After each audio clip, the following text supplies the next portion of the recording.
وبركاته. وعليكم السلام ورحمة الله وبركاته. يا ربي بالمصطفى بلغ مقاصدنا واغفر لنا ما مضى يا واسع الكرم. يا ربي بالمصطفى بلغ مقاصدنا واغفر لنا ما مضى يا واسع الكرم. لم يهتم قد ضاها مطلقا أبدا وما تثاءب أصلا في مدى الزمن. يا ربي بالمصطفى بلغ مقاصدنا واغفر لنا ما مضى يا واسع الكرم. منه الدواب فلم تهرب وما وقعت ذبابة أبدا في جسمه الحسن. يا ربي بالمصطفى بلغ مقاصدنا واغفر لنا ما مضى يا واسع الكرم. لخلفه كأمام رؤية ثبتت ولا يرى آثار بول منه في علن. يا ربي بالمصطفى بلغ مقاصدنا واغفر لنا ما مضى يا واسع الكرم. وقلبه لم ينم والعين قد نعست ولا يرى زله في الشمس ضعفة.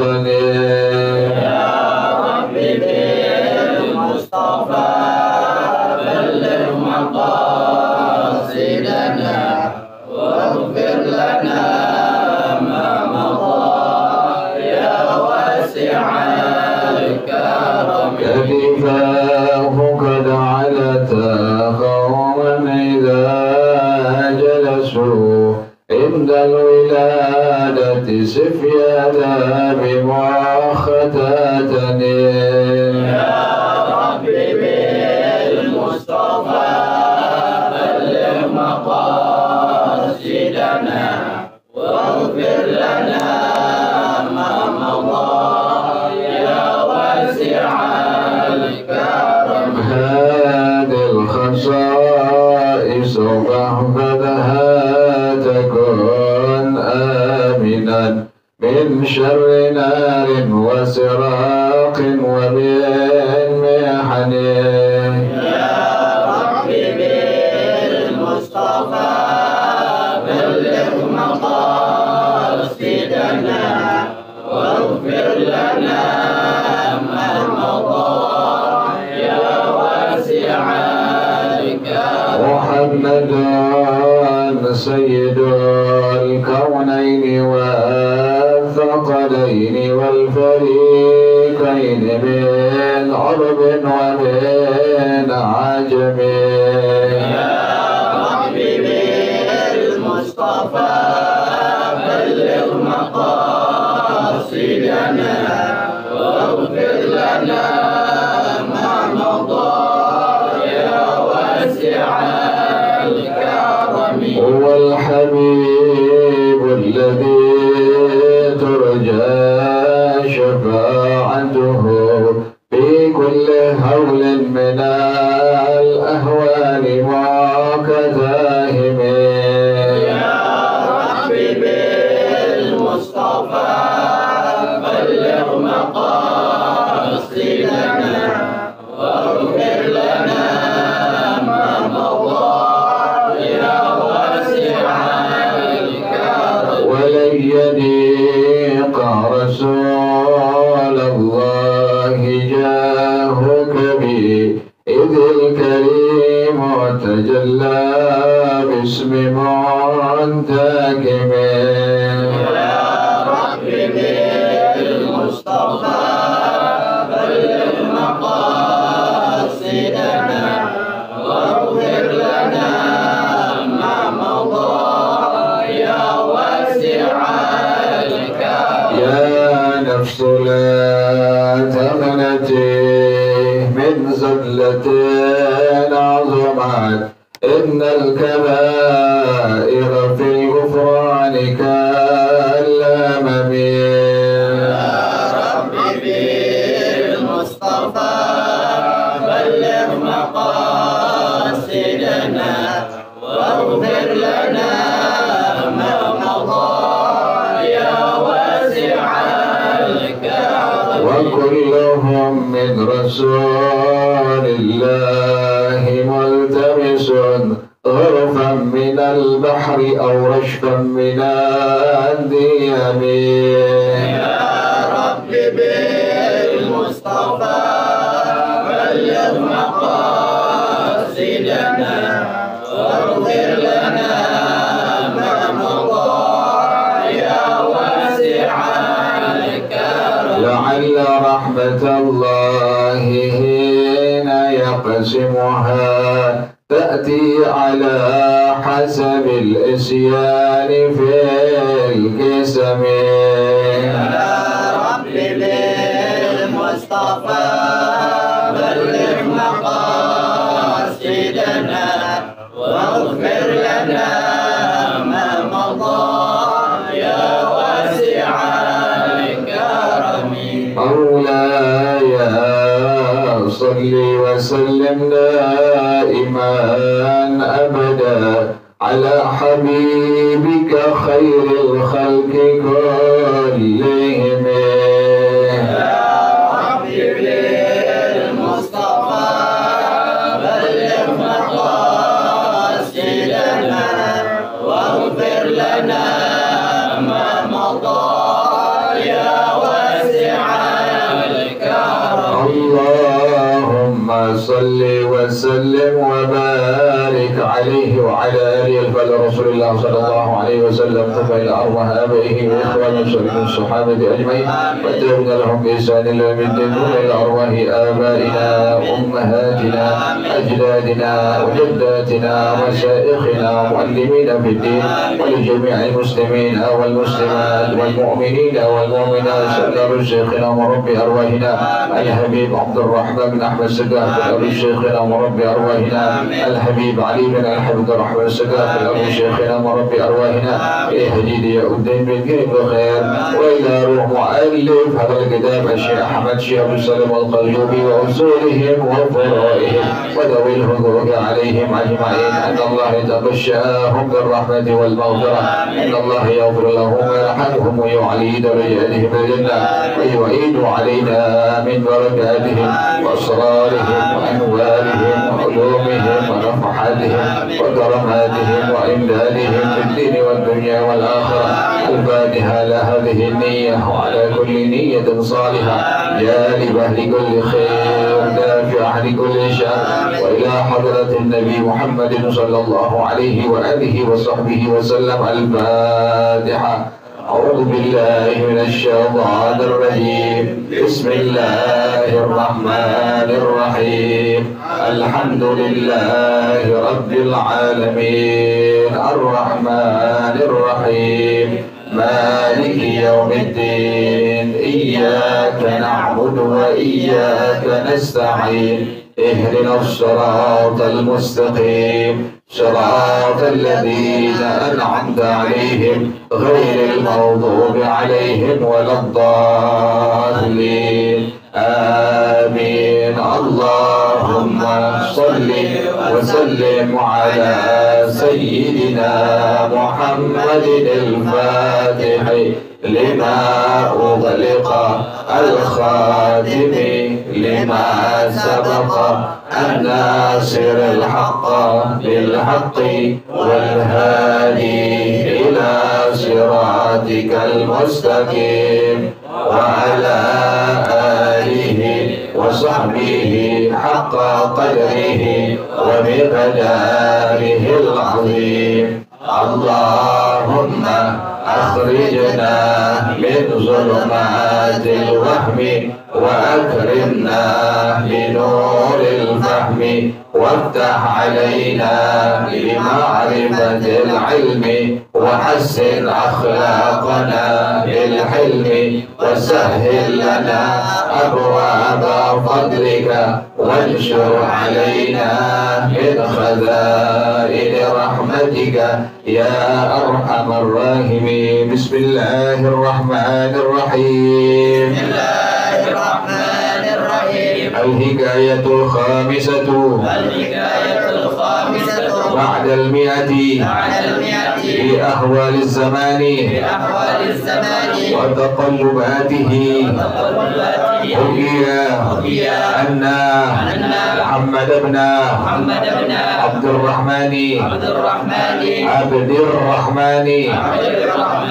الهاشمية قال دخلت يوم عيد الأضحى على والدتي فرأيت عندها امرأة دانسة الثياب وقالت لي أمي أتعرف هذه؟ فقلت لا. وقالت لي هذه عتابة أم جعفر البرمكي. فسلمت عليها ثم قلت لها أتفيني ببعض أمرك؟ وقالت لي أذكر لك جملة فيها عبرة لمن يعتبر.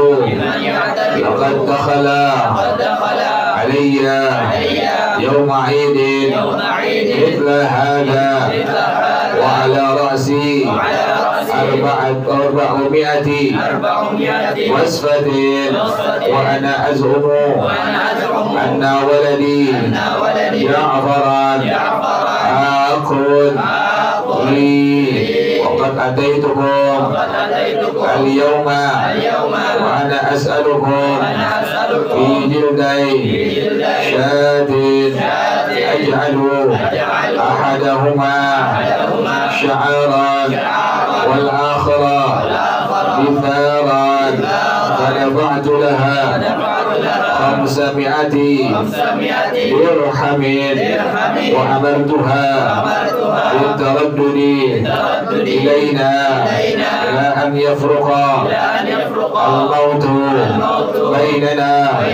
ففعل ذلك رحمه الله تعالى. والله أعلم بالصواب. بسم الله الرحمن الرحيم. الحمد لله رب العالمين والصلاة والسلام على أشرف الأنبياء والمرسلين وعلى آله وصحبه أجمعين. قال الشيخ الإمام والمؤلف رحمه الله وأدام النفع به بركات علومه وبكم بالدارين آمين. قال رضي الله تعالى عنكم. بسم الله الرحمن الرحيم. الحكاية الخامسة بعد المئة. Hikayat yang kelima setelah hikayat yang 105. Fi ahwaliz zamani wa taqallubatihi, tentang keadaan-keadaan zaman dan berbolak-baliknya zaman. Zaman berbolak-balik itu.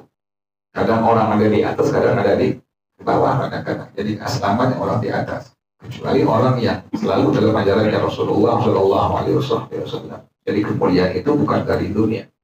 Kemuliaan seseorang itu dia bukan dari urusan dunianya, bukan. Kalau begitu dibilang mulia dunia, orang-orang kafir, orang muslim yang pada duitnya banyak berarti kan mulia. Enggak.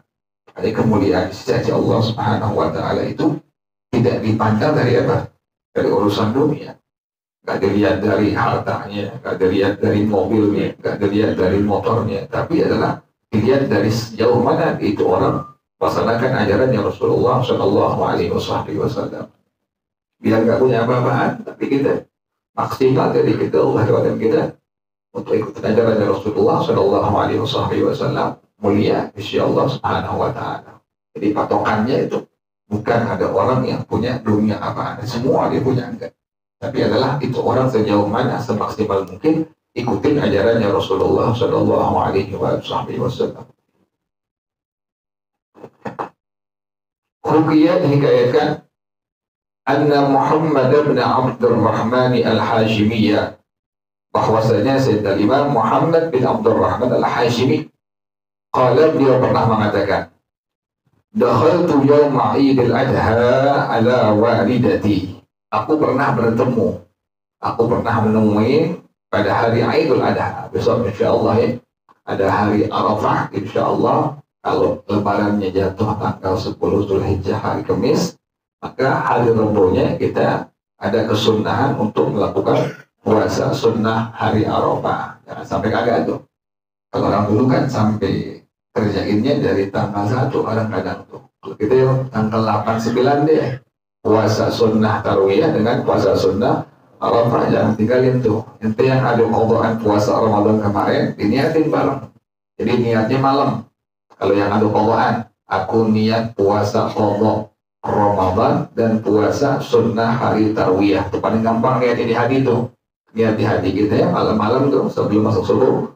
Niat di hati kita, aku niat puasa qadha Ramadan dan puasa sunnah hari tarwiyah. Atau hari tanggal 9-nya, aku niat puasa qadha Ramadan dan puasa sunnah hari Arafah. Yang ditinggalin tuh puasa sunnah hari tarwiyah dengan hari Arafah, tanggal 8 Zulhijjah dengan tanggal 9 bulan Zulhijjah. Nanti tanggal 10-nya ente sebelum sembahyang sunnah Idul Adha itu dari rumah berangkat, itu jangan makan dulu apa-apaan, sunnah, bukan puasa, bukan. Jangan makan apa-apaan. Jangan makan, jangan minum. Nanti makan minum setelah apa? Setelah sudah kita sembahyang sunnah Idul Adha, kemudian baru disunnahkan berapa? Untuk kita makan di situ setelahnya itu. Jadi sebelum dari rumah berangkat itu jangan makan apa-apaan, udah. Jangan makan, jangan minum. Nanti pas sampai udah selesai sembahyang sunnah Idul Adha, sampai rumah baru apa? Baru kita makan. Gak perlu nungguin daging dari masjid, bukan? Gak perlu nungguin daging dari masjid. Gak perlu. Nanti kalau makan dagingnya kebanyakan, nggak usah, ambil berkahnya aja, ya, berkah sedikit. Jangan kayak orang-orang makan manuk gitu, serakah makan begitu. Kita nggak usah, kita yang tahu udah ngerti, bagi-bagi, dapat banyak bagi-bagi. Jangan makannya bikin 50 tusuk, makannya 30 buat kita, 20 buat orang. Jangan kayak begitu, bahaya buat diri sendiri gitu. Si mukanya muka sakit semua nih. Ancam sakit. Kita yang udah tahu nanti agama kan begitu, ambil berkahnya aja dikit. 1 tusuk cukup deh, atau setengahnya kita makan dikit. Ambil berkahnya. Kan yang disuruh Nabi kan tak perlukan. Tak perlukan berarti apa? Ngambil apa? Keberkahan dan daging kurban itu. Karena sunnah kurban kan sunnah. Ngambil berkahnya kan juga apa? Dapat pahala dari Allah. Berkah dikit doang. Kalau kebanyakan bukan berkah, bukan tabarukan, tapi perak gitu. Jangan tabarukan kebanyakan, dikit aja, ambil berkah dikit, udah makan selesai, udah cobain. Itu yang mulai ngerti oleh ngaji itu udah begitu, dia udah mulai apa tuh? Dia mulai kurang gitu tuh, kurang agama bentar udah. Kita kebanyakan jadi penyakit kan? Jadi penyakit, darah tinggi, kolesterol. Ada yang makan tempe jadi darah tinggi. Ada lakinya kemarin 10 tempe. Sekarang tempe di apa yang rendang.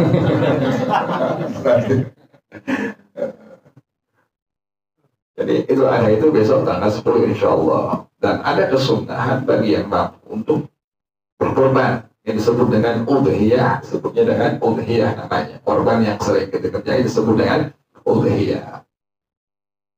Korban ini sunnahnya apa? Sunnahnya sunnah muakkadah. Artinya sunnah muakkadah. Rasulullah SAW nggak pernah tinggal di kerjaan. Yang dibilang sunnah dari apa? Sunnah muakkadah tuh. Nanti yang ada keluar rezeki itu Allah kasih, maka disunnahkan. Malam hari rayanya, malam harinya ente lebih duit untuk diri ente. Untuk istri, untuk anak ada kelebihan lagi, cukup beli misalnya 1 ekor kambing, ada kesunahan, bukan wajib ya, sunnah muakkadah. Untuk apa? Untuk melakukan yang disebut dengan udhiyah, sunnah muakkadah. Jangan sampai kita mampu tapi kita nggak beli apa? Nggak beli kambing. Kita mampu beli kambing, kecuali nggak mampu sama sekali. Nah, bagi yang nggak mampu juga ada kesunahan. Kita mengikuti Habibul Qarib dari Sayyidina Abdullah bin Abbas radhiyallahu taala anhuma, kata beliau bahwasanya sah seseorang itu untuk menumpahkan darah, sekalipun darah dari seekor ayam atau dari seekor itik atau bebek, boleh, apa nggak masalah tuh. Bagi orang yang memang sama sekali nggak mampu, yang fakir. Yang dibilang fakir itu dia punya kebutuhan sehari 10.000, tapi dia punya pemasukannya hanya kurang dari 5.000, maka disebut dengan apa tadi? Fakir tuh orang. Kita butuh sehari 100.000, yang didapat cuma 40.000, 30.000, maka disebut dengan fakir. Nah, orang yang demikian modelnya pada tanggal 10 Dzulhijjah sampai tanggal 13 masih ada kesunahan untuk menumpahkan darah, sekalipun tadi apa? Dari seekor ayam atau misalnya bebek. Tapi yang ke musola ya kan, asal tahu doang bahwa ada kesunahan bagi kita untuk menumpahkan darah itu. Dan bahkan salah seorang ulama yang bernama Syekh Muhammad Al-Fadl rahimahullah, beliau merintahkan murid-muridnya untuk apa? Mengikuti pendapat daripada Sayyidina Abdullah bin Abbas radhiyallahu taala anhuma, untuk apa? Menumpahkan darah pada tanggal 10 atau tanggal 11 atau tanggal 12 atau tanggal 13 Dzulhijjah. Sekalipun tadi hanya menyembelih seekor ayam atau seekor bebek. Masih boleh tuh, amalin tuh gitu tuh. Nggak mampu beli kambing nih, kan kambing sekarang mahal. Paling murah kan berapa beli kambing? Paling murah? Hah? Paling murah kambing boleh? Berapa? 3,5. Iya, mahal. 3,5 bukan kambing yang masih mahal kambing 3,5. Kalau lumayan 3,5 tuh. Iya, nyari muter 3,5. Jadi kalau muter dengan beli, besok beli ayam juga kalau saya kira ke pasar kotoran beli ayam, ayam kan buat cabai, yang kocak, iya, potong ke rumah, aku tumpahin darah, aku sunnah muakkadah gitu. Tapi ingat jangan dinamain bawa ke masjid. Malah ke masjid masalah. Setelah terima bapaknya tidak korban. Tidak berbuat apa-apa aja. Jadi kitabnya ada ya, kitabnya namanya Qutul Habibul Qarib. Apa kitabnya ini?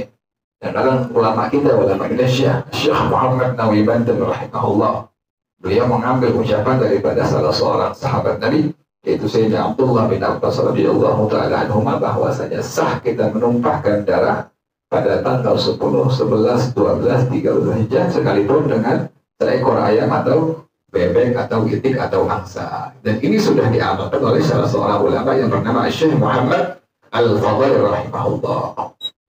Bahkan Syekh Nawawi rahimahullah kata beliau, dikias atas udhiyah ini adalah al-aqiqah. Akikah juga demikian sama. Kata beliau, maka diperbolehkan bagi orang yang fakir untuk apa? Dia kalau nggak punya harta, nggak punya duit untuk beli seekor kambing, diperbolehkan diganti dengan apa? Tadi itu, dengan seekor ayam atau dengan bebek atau itik atau angsa, diperbolehkan. Misalnya ada orang tua, bapak ibu, kemudian dia punya anak lahir, laki-laki atau perempuan, dalam kondisi dia fakir, apakah dia mampu? Maka tetap ada kesunahan sunnah muakkadah tadi untuk menyembelih 1 ekor ayam. Kalau anaknya perempuan, kalau laki-laki berarti berapa?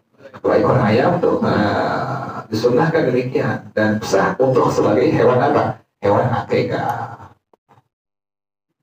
Jadi masih boleh ya, masih ada kesempatan untuk mengikuti pendapat daripada salah seorang sahabat Nabi yang bernama Sayyidina Abdullah bin Abbas radhiyallahu taala anhuma.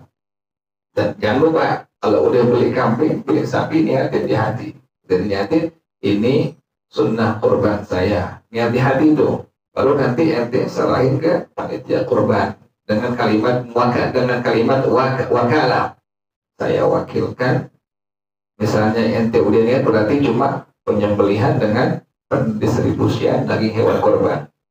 Nanti pas lagi akad bilang ke panitia kurban, udah niatin nih kambingnya sapinya, udah niatin di hati ini sunnah kurban saya. Selain ke panitia kurban musola masjid, nanti bilang dengan kalimat saya wakilkan penyembelihan dan pendistribusian daging hewan kurban kepada panitia kurban musola masjid A. Maka si panitia bilang saya terima perwakilan penyembelihan dan pendistribusian daging korban Anda. Kalau kita bilang saya serahkan, panitia bilang saya terima, maka itu daging korban buat siapa itu? Dia semua panitia pasti. Jadi kita dengan kalimat tadi itu, atau kita sebagai panitia bilangin orang yang bawa kambing, bawa sapi, apa niatnya bukan begitu, apa penyerahan akadnya bukan begitu, tapi penyerahannya tadi apa? Saya wakilkan penyerahan atau saya wakilkan penyembelihan dan pendistribusian daging hewan kurban, sebutin namanya, kemudian saya bilang, kayak kita bilang, saya terima perwakilan penyembelihan dan pendistribusian daging hewan kurban. Udhiyah ini boleh kambing, boleh sapi, boleh apa tadi itu? Boleh unta tuh. Nah, tapi nggak boleh tuh hewan yang memang dalam kondisi pertama. Tidak diperbolehkan. Yang pertama adalah hewan yang yaitu picek, nggak boleh tuh hewan yang picek, kambingnya picek, sapinya picek. Picek itu sebelah nggak ada tuh, nggak ngelihat sebut dengan picek. Yang kedua nggak boleh yang pincang, yang picek nggak boleh. Yang kedua yang pincang juga nggak boleh. Yang ketiga yang sakit nggak boleh. Yang keempat yang sumsumnya nggak ada, hilang sampai dia kurus, itu tidak diperbolehkan untuk jadikan sebagai hewan kurban. Kemudian, apakah diperbolehkan hewan kurban yang memang dia itu dikebiri? Diperbolehin. Jadi diperbolehin. Misalnya ada kambing dikebiri, boleh sebagai udhiyah. Atau sapi dikebiri, boleh sebagai udhiyah. Diperbolehkan. Atau sebagai kambing yang memang atau sapi atau kerbau yang patah dia punya apanya? Tanduknya diperbolehin tuh. Misalnya pas kita beli kambing ini tanduknya apa? Patah. Apakah diperbolehkan? Diperbolehkan. Jadikan sebagai udhiyah atau hewan kurban. Dan juga diperbolehkan sah kambing yang memang atau sapi atau kerbau yang tidak ada tanduk sama sekali. Inilah yang disebut dengan jalha. Kan suka begitu ya. Kadang-kadang ada kambing yang nggak ada banyak tanduknya, itu sah sebagai hewan kurban.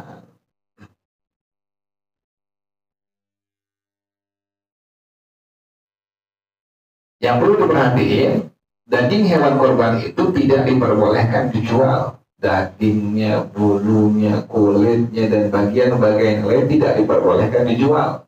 Makanya orang yang punya kambing, yang punya sapi, yang punya kerbau, bilang kepada panitia kurban. Kalau panitia kurbannya nggak ngerti, bilangnya semua bagian-bagian kulit, kemudian bagian buntut, bagian kepala, bagian kaki, saya hadiahkan untuk panitia kurban. Kenapa demikian? Kalau sampai nanti panitia kurban menjual itu kulit, maka dihukumkan bagaimana tuh? Haram, tidak diperbolehkan. Makanya kita untuk meniadakan keharamannya bilang kepada panitia kurban, ini semua daging kulit daripada sapi, kemudian buntut daripada sapi, kakinya, kepalanya saya hadiahkan untuk panitia kurban, untuk menghilangkan daripada hukum apa tadi? Hukum haram. Dan daging hewan kurban ini diperbolehkan untuk diberikan kepada orang-orang kaya atau orang-orang miskin, diperbolehkan. Mau kaya, miskin, silahkan, diperbolehkan. Bahkan dalam madhab yang lain, itu diperbolehkan diberikan kepada orang kafir. Bahkan dalam madhab yang lain, kalau madhab kita nggak boleh. Madhab kita, madhab Imam Syafi'i rahimahullah, tidak diperbolehkan daging kurban diberikan kepada orang kafir, tidak diperbolehkan. Tapi ada madhab yang lain yang memperbolehkan. Makanya kalau seandainya di RW kita, di RT kita ada apa? Ada non-muslim, apakah diperbolehkan? Boleh, tapi setelah semua muslim dan muslimah dapat dagingnya tuh. Dapat semua rata, masih ada lebih-lebihnya nih. Panitia korban dapat, panitia dapat, kemudian lingkungan dapat semua, warga dapat semua, masih ada apanya nih? Ada lebih sisanya nih. Nah, boleh nggak dikasih kepada non-muslim? Diperbolehkan, silahkan dikasih itu. Tapi dalam madhab yang lain, bukan madhab kita, bukan madhab Imam Syafi'i rahimahullah. Kemudian tidak diperbolehkan jadikan sebagai upah dari bagian-bagian hewan kurban tadi, nggak boleh. Nggak boleh dagingnya jadi upah, kepala jadi upah buat tukang potong, nggak boleh itu. Ini tukang potong kayak dibilang kepalanya jadi ubah buat Anda nggak boleh, atau kakinya buat ubah nggak boleh. Jadi tidak diperbolehkan bagian-bagian hewan kurban itu sebagai apa? Sebagai ubah untuk orang yang menyembelih atau memotongnya. Kemudian bagaimana sunnahnya? Sunnahnya adalah yang terbaik adalah semua disedekahkan untuk orang lain. Kemudian orang yang berkurban sunnahkan mengambil keberkahan hanya hati dari hewan kurban yang dia sembelih. Jadi sunnah demikian tuh. Jadi yang berkurban sunnah yang terbaik, yang afdalnya berikan semua kepada orang lain. Dia cuma ngambil berkah sedikit doang tuh. Ngambil beberapa suapan dan bahkan hanya bagian dari apa tuh? Bagian hati dari hewan kurban yang dia sembelihnya. Kemudian yang kedua bagaimana? Sunnah yang kedua. Sunnah yang kedua diperbolehkan ngambil sepertiga buat dirinya, buat keluarganya, sepertiga buat orang-orang fakir, sepertiga buat orang-orang kaya. Silahkan diperbolehkan seperti itu. Nah ini ada seorang yang bernama Sayyidina Imam Muhammad bin Abdul Rahman Al-Hashimi rahimahullah. Kata beliau, aku pernah menjumpai pada hari Idul Adha. Nah, jangan lupa sembahyang sunnah Idul Adha itu atau Idul Fitri itu sembahyang sunnahnya jumlahnya adalah dua rakaat. Kemudian bukan per kali takbir baca subhanallah walhamdulillah wala ilaha illallah wallahu akbar, tapi per dua kali takbir baru baca kalimat apa? Subhanallah walhamdulillah wala ilaha illallah wallahu akbar. Kita kan takbir yang pertama berapa kali itu sembahyang sunnah? Itu ada 7 kali. Yang kedua 5 kali itu. Yang pertama takbir yang pertama 7 kali, per 2 kali takbir baca kalimat subhanallah walhamdulillah wala ilaha illallah wallahu akbar. Kan niat pertama tuh Allah, niat di hati kita usalli sunnata Aidil Adha rak'ataini imaman atau makmuman. Kemudian takbir yang pertama Allahu Akbar, tidak baca apaan tuh ya. Takbir yang kedua Allahu Akbar, baru baca subhanallah walhamdulillah wala ilaha illallah wallahu akbar. Jadi per 2 kali takbir baru sunnah baca kalimat apa tadi? Subhanallah alhamdulillah wala ilaha illallah wallahu akbar. Kadang-kadang dari DKM nggak bilangnya ke jamaah, sekalipun nggak batal, sekalipun nggak bikin apa, nggak bikin batal karena dia masuk dalam sunnah hayat, tetapi dia sudah menyelisih kerjaan sunnah daripada sunnahnya Rasulullah SAW dalam madhab kita, dalam madhab al-Imam Asy-Syafi'i rahimahullah. DKM mesti bilangin para jamaah sekalian, karena salat ini setahun sekali, kita akan berikan pengulangan bahwasanya sembahyang sunnah ini jumlahnya 2 rakaat dan membaca kalimat tasbih tadi subhanallah alhamdulillah wala ilaha illallah adalah sunnahnya per 2 kali takbir. Kata yang baru dengar, dan dulu kayaknya sekali takbir baca subhanallah, ya lu kan ngaji ngantuk, kan ngajinya nggak dengar guru, kan begitulah kadang-kadang tuh, kadang-kadang begitu tuh. Dan dulu kita kecil per kali takbir baca apa? Subhanallah, alhamdulillah, wala ilaha illallah, wallahu akbar. Kayaknya kok baru sekarang sih. Mungkin ente dulu ngajinya tidur, atau lagi ngaji apa? Nganga nggak paham. Kan kita jelas, kitabnya jelas, literaturnya jelas, referensinya jelas. Kecuali mengada-ngada. Ngada-ngada apa? Kerjaan-kerjaan yang bukan sunnah diadain sama guru nggak boleh. Kalau referensinya jelas, kitabnya jelas, ente mesti bilang kalimat sami'na wa ata'na. Jadi hal-hal yang kayak begini kita perlu praktekin. Jangan nanti orang-orang nyangka itu bukan sunnah. Sunnahnya per 2 kali takbir, baru baca kalimat tadi apa? Subhanallah, alhamdulillah, wa la ilaha illallah. Dan takbirnya itu sunnahnya sampai nanti tanggal 13. Habis sembahyang fardu sunnahnya tuh. Jadi takbirnya. Kalau habis sembahyang sunnah Idul Fitri, nggak sunnah takbir lagi, udah itu selesai itu. Tapi nanti kalau sembahyang sunnah Idul Adha, habis itu ada apa? Takbir lagi. Nanti habis subuh takbir lagi. Kemudian mulainya kapan? Mulainya dari subuh tanggal 9 Dzulhijjah. Udah mulai itu sunnah tuh, banyak apa tuh? Takbir tuh kalau bulan Dzulhijjah. Jadi subuh tanggal 9 Dzulhijjah hari Arafah Udus sunnah baca apa? Takbir. Allahu Akbar, Allahu Akbar. Sampai habis tuh. Selesai. Kapan habisnya? Habisnya sampai akhir apa? Hari apa? Tasyrik itu tanggal 13 bulan Zulhijjah.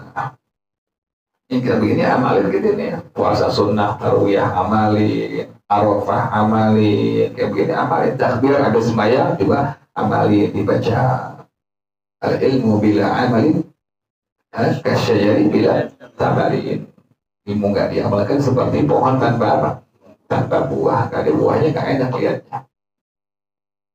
Ini kata beliau, saya pernah menjumpai pada hari Idul Adha ini, kata si Abdurrahman Muhammad Abdurrahman Hashimi, menjumpai siapa? Ala walidati, menjumpai ibu aku, menjumpai ibu aku. Wara'aitu indaha imra'atan danisatan thiyabi. Aku melihat dekat ibu aku itu ada seorang wanita, seorang perempuan yang bajunya kotor, dibilang. Pas ketemu orang tuanya, ketemu ibunya, maka Asyid dari Imam Muhammad bin Abdurrahman Hashimi rahimahullah, beliau melihat seorang perempuan yang apa tadi? Yang kotor bajunya. Maka li ummi, maka ibuku bilang kepada aku, ata'rifu hadhihi, apakah kamu kenal ini orang? Ini perempuan kamu kenal nggak? Aku itulah, aku bilang aku nggak mengenalnya. Kata Syekh Muhammad bin Abdurrahman Al-Hashimi rahimahullah, aku nggak mengenal ini perempuan yang pakai bajunya baju yang apa tadi? Baju yang kotor.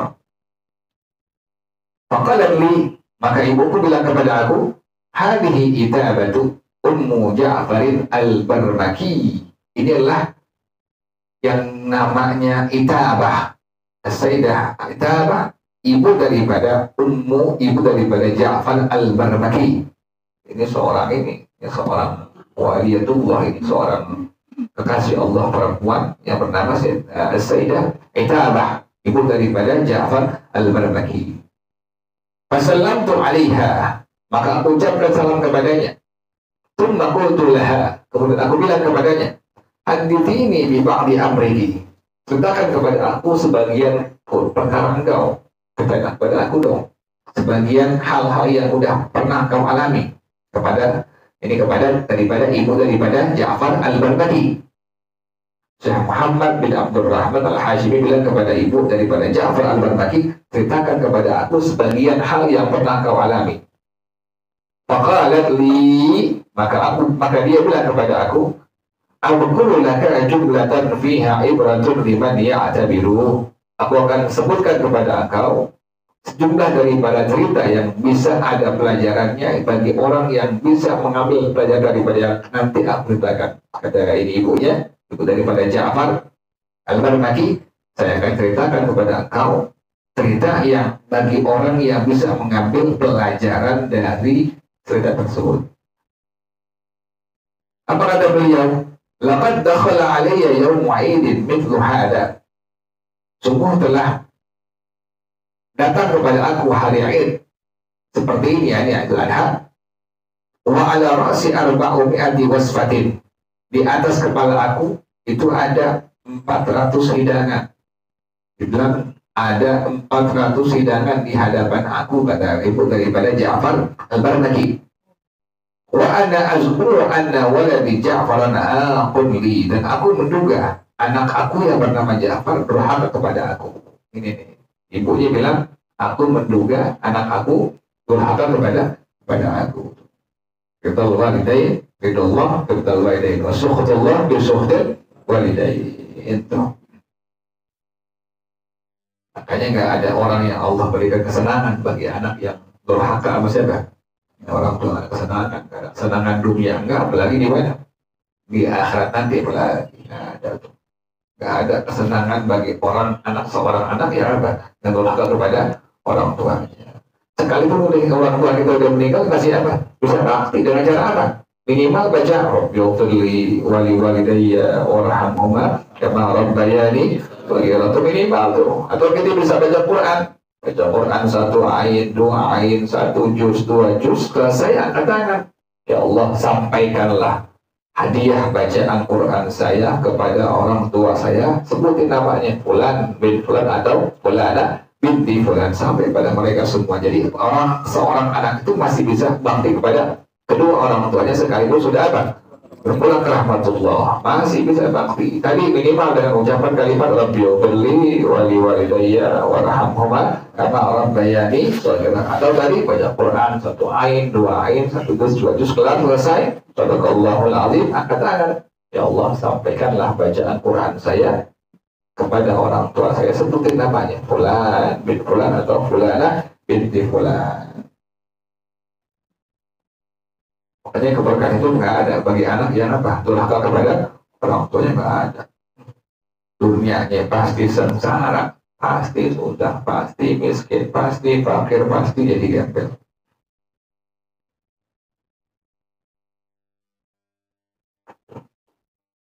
Karena ada kisahnya tuh, sampai itu sahabat Nabi Alqamah. Kan Alqamah kan sahabat Nabi yang ahli ibadah itu. Ahli ibadah, siangnya buat puasa, malamnya buat apa? Qiyamul lail. Orang-orang yang luar biasa. Tapi pas pengen meninggal dunianya nggak bisa mengucapkan kalimat-kalimat thayyibah. Bilang kalimat la ilaha illallah nggak bisa. Sampai sahabat Nabi ngadu ke Nabi, kemudian Nabi bilang coba takinin. Diutus sahabat Nabi yang lainnya nggak bisa juga. Kemudian pas ditanya-tanya, ternyata dia punya ibu pernah apa? Pernah didurhaka itu punya anak ya Alqamah ini. Ibunya sampai terucap kalimat yang kurang bagus. Nggak ada kalimat ridho buat anaknya ini. Sehingga ini anak waktu pengen meninggal dunia nggak bisa mengucapkan tadi kalimat apa? La ilaha illallah, nggak bisa. Dan Nabi kepada ibunya dipanggil ibunya. Ridho nggak kepada anak anda? Nggak ridho, belum ridho. Ada Nabi, saya makan nih anak. Baru diridhoin, baru ini Alqamah bisa mengucapkan kalimat apa? La ilaha illallah. Jadi nggak ada jalan biar ini anak ahli ibadah tapi durhaka kepada siapa? Orang tuanya. Nggak ada jalan untuk mendapat keridhaan Allah Subhanahu wa taala. Tadi minimal tuh orang tua itu dia meninggal, minimal baca kalimat tadi apa? Rabbighfirli wali walidayya warhamhuma kama rabbayani shaghira. Emang paling berat seorang anak tuh ujiannya orang tua udah. Paling berat ujian seorang anak di dunia apa? Orang tua udah paling berat. Ada banyak murid pernah ada begitu. Ya anak udah bakti orang tua, udah bakti. Karena orang tuanya setengah pikun, akhirnya kata orang tuanya, lo kemana aja, gue priumel. Padahal udah dia yang melayanin semuanya tuh. Sampai kayak begitu.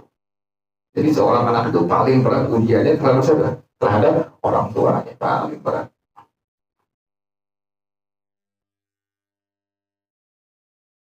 Jadi ini ibu daripada Ja'far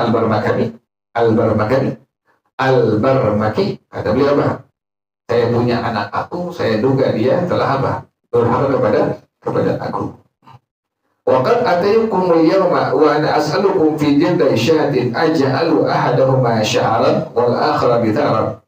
Aku bawa kepada kalian ini pada hari ini, dan aku minta kepada kalian 2 kulit daripada 1 ekor kambing. Diminta 2 kulit dari kambing. Diminta 2 kulit dari kambing itu.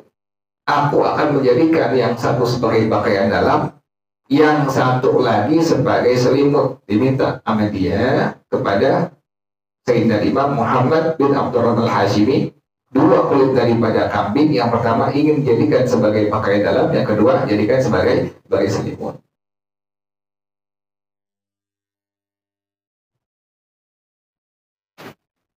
Karena ada anak yang orang tua nggak mau apa, nggak mau ngasih hadiah, nggak mau ngapa-ngapain, nggak mau, nggak boleh gitu.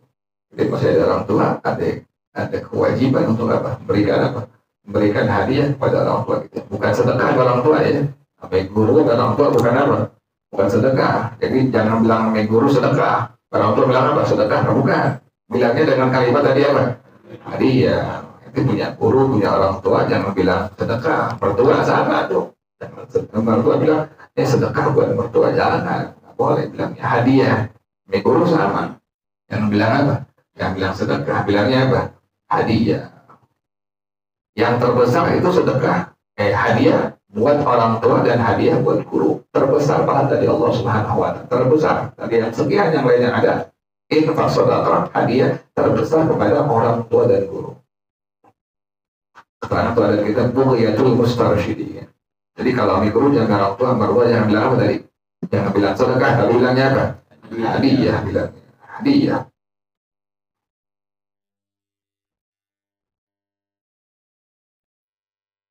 Fadafa'tu laha 500 dirhamin wa amartuha bit taraddu ilaina ila an yafruqa al-maut bainana. Maka diberikan oleh dari Imam Muhammad Al-Hashimi rahimahullah kepada ibu daripada Ja'far Al-Barbaki, diberikan 500 dirham. Ya Allah, tanggung-tanggung, memang orang kaya.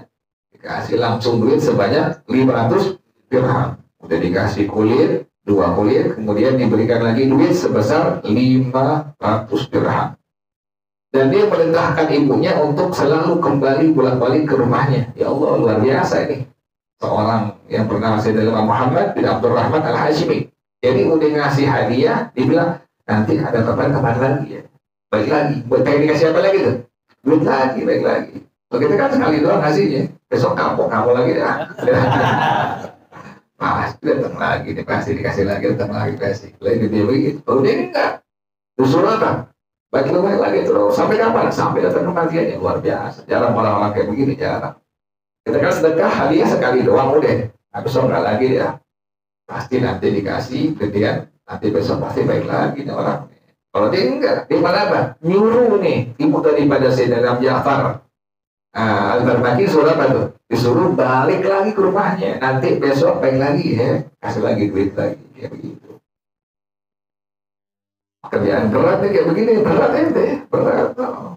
Dia punya bukan orang tua ente, orang tua teman ente. Sampai kayak begitu diperlakuin gitu. Nanti ibu ada apa? Ntar lagi besok ya. Nanti saya kasih lagi duit kayak begitu. Bisa kan gitu-gitu? Kita orang tua pelit, orang tua ini sendiri pelit. Lagi main orang tua orang lain. Biasanya orang kalau orang tuanya baik, nanti memang orang tua orang lain itu lebih baik lagi, sama udah perlakuannya kayak begitu. Orang tuanya lebih baik nih, nanti orang tua orang lain tuh baik juga sama. Jadi nggak ada kalimat bosan atau kalimat yang nggak mau, nggak ada. Ini orang tua orang lain nih diperlakukan tadi oleh siapa? Sayyidina Imam Muhammad Al-Hashimi rahimahullah, disuruh bolak-balik ke rumahnya kalau ada keperluan sampai datang kematiannya, dijamin kehidupannya sampai datang kematiannya. Bapak Al-Dzalika rahimahullah ta'ala, maka ibu daripada Ja'far Al-Barbaki melakukan hal itu sampai datang kematiannya. Wallahu a'lam bishawab. Ya Rasulullah, salam